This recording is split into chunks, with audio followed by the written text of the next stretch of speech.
उसकी सांसें तेज हो रही थीं, पर कदम रुक नहीं रहे थे। कुछ देर चलने के बाद उन्हें दूर कहीं एक जलती हुई मशाल की रोशनी दिखाई दी। वो दोनों धीरे धीरे उसकी ओर बढ़ने लगे। जैसे जैसे वो पास पहुंचे, उन्होंने देखा एक बाबा बड़े पेड़ के नीचे बैठे थे, आंखें बंद, होठों पर कोई रहस्यमयी मंत्र चल रहा था।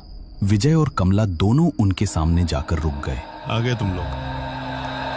मुझे पता है तेरी बीवी पहले ही सब कुछ बता चुकी है।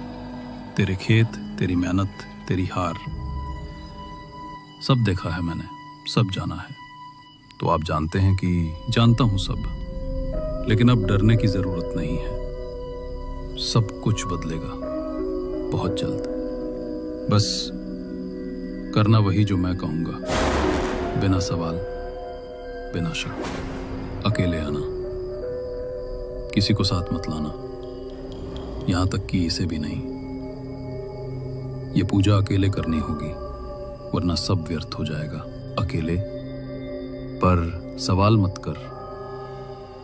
जो करना है अकेले करना है। तेरी किस्मत तुझसे नाराज है और उस तक पहुंचने का रास्ता सिर्फ तुझे ही तय करना होगा। अब जाओ और चैन से सो जाओ। कल की रात तेरी जिंदगी की सबसे लंबी रात है। अगले दिन विजय फिर से उस बाबा के पास आया, लेकिन इस बार अकेला। उसके मन में अब भी बाबा के प्रति संकोच था, पर जैसा कहते हैं, डूबते को तिनके का सहारा। विजय धीरे धीरे उनके सामने पहुंचा और चुपचाप जमीन पर बैठ गया। कुछ पल तक बस सन्नाटा रहा। हवा में अगरबत्ती की हल्की महक थी और पेड़ की शाखाएं रह रहकर सरसराती थीं। पता था आएगा तू। तेरे मन में अब भी डर है, पर अब वापस जाने का रास्ता नहीं बचा। विजय, मुझे बताइए क्या करना होगा? कैसी साधना है ये? ये साधना साधारण नहीं है, ये मोहिनी साधना है। मोहिनी साधना? वो क्या है बाबा? क्या किसी स्त्री की पूजा करनी है या कोई देवी की?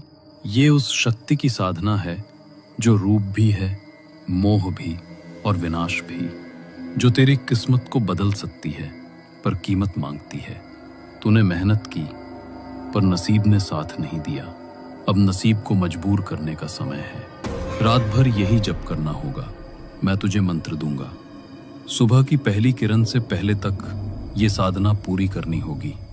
सुबह तेरे जीवन की दिशा अलग होगी। एक गलती और तेरी जान ही नहीं, तेरे अपने भी खत्म हो जाएंगे। क्या तू तैयार है इस राह के लिए? हाँ, अब मंत्र सुन।